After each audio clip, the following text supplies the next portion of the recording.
안녕하십니까 여러분. 거침없이 사이킥 희망 가득 정신건강의학과의 김두영입니다. 여러분 오늘은 자극적인 주제로 돌아왔습니다. 아빠 양육. 아빠는 얼마나 양육에 참여해야 하는가. 그동안 엄마 혼자 해오던 독박 엄마 육아로부터 벗어나자. 이것이 오늘의 주제가 되겠습니다. 여러분 잘 아시는 이야기가 있죠. 아이를 잘 키우기 위해서는 할아버지의 재력과 엄마의 정보력, 그리고 아빠의 뭐죠? 무관심. 정말 충격적입니다. 아빠의 무관심, 그리고 그런 등등이 있는데, 충격적인 것은 도대체 우리 아이를 잘 키우기 위한 조건이 왜 아빠의 무관심이냐? 왜 아빠는 관심을 가지면 가질수록 더 망하느냐? 아니면 사공이 많아서 배가 산으로 가는 것이냐?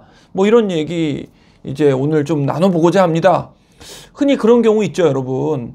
아이 공부 문제나 뭐 여러 가지 상의를 하려고 하면 이제 아빠가 이제 어떤 의견 내놓으시게 되면 엄마는 당신은 모르면 가만히나 있어. 왜 그러는 거야? 뭐 이렇게 약간 또 면박을 주시는 경우도 있고, 그런 또 회사 일에 치이고 뭐 그러다 보니까 아무래도 조금 이렇게 한 발 떨어지게 되는 경우가 흔한 것은 사실입니다. 아빠들께서. 자, 그러나 여러분, 충격적인 연구 결과를 오늘 조금 말씀드리고자 합니다. 코로나로 우리가 지난 한 2년 반 동안 정말 힘든 시간을 보냈습니다. 어머님들께서 특별히 더 힘드셨습니다. 이유는 뭐죠? 애들이 학교를 안 가고 교육기관을 안 가고 아침에 눈 떠서부터 잠들 때까지 데리고 있어야 된다. 그것이 얼마나 힘든 일이었는지를 그동안에는 사실 방학에는 알고 있었지만 학기 중에는 교육기관, 그러나 사실은 학교는 보육의 기능도 가지고 있다는 것을 저희가 이번에 절감하게 되었죠. 강하게 느꼈죠. 자, 그런데 여러분, 오늘 충격적인 연구 결과, 뭐 최근 논문은 아닙니다만, 연구는 아닙니다만 2000년대 초반에 영국에서 대단히 코호트 연구를 좀 했습니다. 이름하여 밀레니엄 코호트. 2000년도에는 아마 그런 것들이 많았던 것 같습니다. 영국도 어떻게 하면 아이를 잘 키울 것인가에 대한 뭐 관심이야 전 세계가 공통적인데요. 이 연구 논문에서 충격적인 결과는 제가 바로 말씀드리면 두 가지가 나왔습니다. 첫 번째, 자녀가 12개월 미만 9개월부터 아버지의 긍정적인 양육 참여가 아이에게 얼마나 큰 변화를 불러일으킬 수 있느냐가 첫 번째. 두 번째 결론, 5세경에 아이와 놀아주는 아빠의 횟수나 참여가 많을수록 자녀가 성장하고 나서의 문제 행동이 줄어든다. 자, 그러니까 12개월 이전부터 아빠가 양육에 참여하고 아이를 놀아주고 눈맞춤해주고 안아주고 방긋방긋 웃어주고 놀이 상황으로 만들어주시는 것이 나중에 아이가 성장하고 나서의 여러 가지 문제 행동들을 줄일 수 있는 그런 긍정적인 효과가 있다는 것을 알게 된 것입니다. 자, 근데 반대로 아버지가 양육에 참여하지 않고 그냥 무관심하거나 바깥 활동에 또는 뭐 우리 또 먹고 사는 문제를 도외시할 수는 없는데 그런 것에만 좀 참여하는 몰두하시다 보니 양육에 관심이나 참여가 줄어든 경우 아이들이 나중에 사춘기 시절을 지나면서 불안이나 우울, 그리고 사회적인 위축감 같은 것들이, 정서적인 문제들이 내재화될 가능성이 커진다라고 하는 연구 결과가 나왔다는 것입니다. 자, 여러분, 그동안에 이제 제가 진료 중에 아버님께 여쭤봅니다. 얼마나 양육에 참여하시고 아이와 놀아주십니까? 라고 여쭤보면 정말 좀 많은 아버님들은 어떤 대답을 많이 하시냐면 저는 주로 몸으로 놀아줍니다. 뭐 이렇게 얘기를 많이 하세요. 정말로. 그러니까 엄마는 약간 정서적인 케어를 하고 아빠는 몸 쓰는 거를 주로 한다. 뭐 예를 들어서 뭐 미국 아빠들의 로망처럼 뭐 캐치볼을 한다든지 또 축구를 한다든지 이렇게 몸 쓰는 거는 아빠 담당. 그리고 정서적인 거나 뭐 여러 가지는 또 엄마 담당. 이렇게 조금 나뉘어져 있는 것 같기도 한데 사실 오늘 제가 말씀드리는 아빠 양육이라고 하는 것의 가장 중요한 포인트는 아빠의 정서적 민감도, 아이와 아빠 사이의 정서적 민감도가 굉장히 중요하다. 단순히 몸으로 놀아주는, 물론 몸으로 놀아준다는 것 자체가 아이하고의 시간도 보내고 또 그 얘기도 좀 나누고 친밀해지니까 그것도 뭐 정서적인 민감도가 없는 활동이라고 볼 수는 없지만 그거보다는 좀 더 근접하게 가까이 가는 아이하고의 정서적인 교류나 아이의 마음을 알아차리기 위한 여러 가지 민감한 노력들이 상당히 중요하다. 아빠의 정서적 민감도라고 하는 단어에 밑줄 쫙 그어주시기 바랍니다. 자, 그리고 또 하나 중요한 것이 여러분도 잘 아시는 것처럼 제가 이제 소아정신과에서 가장 중요한 단어 하나를 꼽자면 애착을 꼽을 수밖에 없는데 여러분 애착은 어떻습니까? 애착은 고기를 먹어본 사람이 또 고기를 뭐 맛있게 먹는 것처럼 사랑 받아본 사람이 또 사랑을 잘 해줄 수 있다라고 하는 것이 애착의 또 중요한 원리입니다. 거기서 나오는 중요한 단어가 뭡니까, 여러분?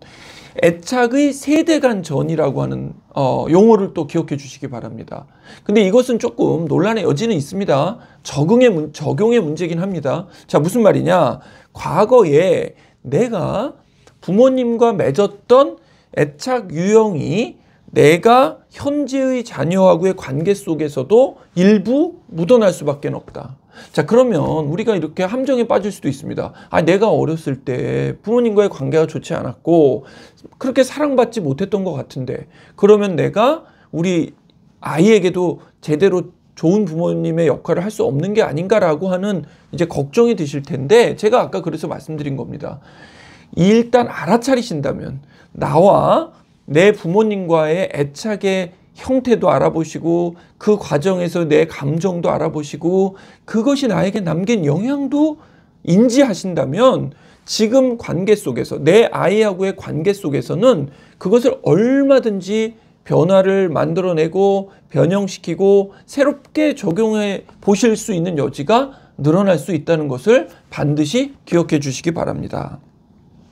자, 그래서 여러분 오늘 드리고 싶은 말씀은 엄마는 항상 내 곁에 있고 엄마하고의 좋은 관계, 엄마하고의 애착을 잘 맺으면 아이의 정서에 별다른 어려움이 없이 잘 큰다. 우리가 그동안에 그렇게 생각해 왔고 사실은 소아정신과나 또 심리학에서의 여러 연구가 주 양육자, 주로 엄마하고의 관계에 집중돼서 연구가 이루어졌던 것도 사실입니다만 최근의 트렌드는 뭐 아빠들께서 관심도 많으시고 참여하시고 뭐 엄마표 영어, 엄마표 수학 뭐 이런 것도 많았지만 최근에는 뭐 아빠표 영어, 아빠표 수학도 정말 굉장히 많이 받아들이고 적용하고 아이를 잘 이렇게 교육시키고 계시다는 얘기를 저는 듣게 됩니다. 따라서 오늘의 중요한 포인트, 아이가 아빠하고의 관계가 굉장히 좋아야 되겠습니다. 이 연구에서는 이런 얘기도 나옵니다. 아빠가 아이와 관계가 좋으면 아빠하고의 관계가 돈을 아빠의 경제적인 수준과 상관없이도 굉장히 아이가 행복하게 자랄 수 있다. 삶의 만족도가 높아진다. 그러니까 물론 그렇다고 해서 우리가 또 돈을 뭐 조금만 벌 필요는 없습니다, 여러분. 자본주의 시대 아닙니까? 뭐 돈이 뭐 많으면 나쁠 건 없다고 저도 생각은 합니다. 저도 그렇지만 목소리가 왜 이렇게 작아지죠? 돈 얘기하면 여러분 돈을 버는 것은 부끄러운 것이 아닙니다. 여러분께서도 원하는 만큼 부자가 되시기 바랍니다. 왜냐? 죄송합니다.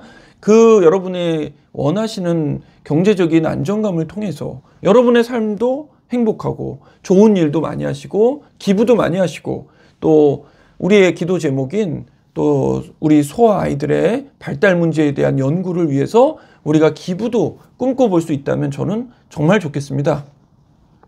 자, 그래서 여러분 우리 아이의 삶의 만족도를 높이기 위해서라면 우리는 엄마하고의 관계뿐만 아니라 아빠하고의 관계도 굉장히 밀접해야겠다.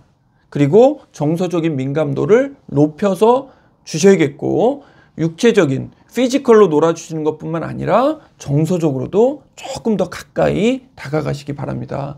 조금 안타까운 것은 아이들이 사춘기나 대학 시절을 보내면서 아빠하고의 관계가 굉장히 어렵다, 서먹하다라는 얘기 많이 하는 것을 들을 때 가슴 아픕니다. 아빠도 열심히 살아오셨고 가족을 위해서 희생하신 부분이 많은데 그동안에 너무 거리가 멀어졌다고 하는 것, 그것은 우리에게 그다지 좋은 행복을 위한 사인은 아닌 것 같습니다. 더 친해지시기 바라고 더 행복해지셨으면 좋겠습니다. 여러분, 아빠의 양육에 대한 적극적인 심리적, 정서적인 태도가 미래 자녀의 정신건강의 지표가 되고 아이의 삶의 만족도를 높이고 우울감이나 불안, 그리고 심리적인, 사회적인 위축을 감소시킨다고 하는 것을 기억해 주시기 바랍니다. 자, 오늘의 키워드는 아빠 양육이었습니다.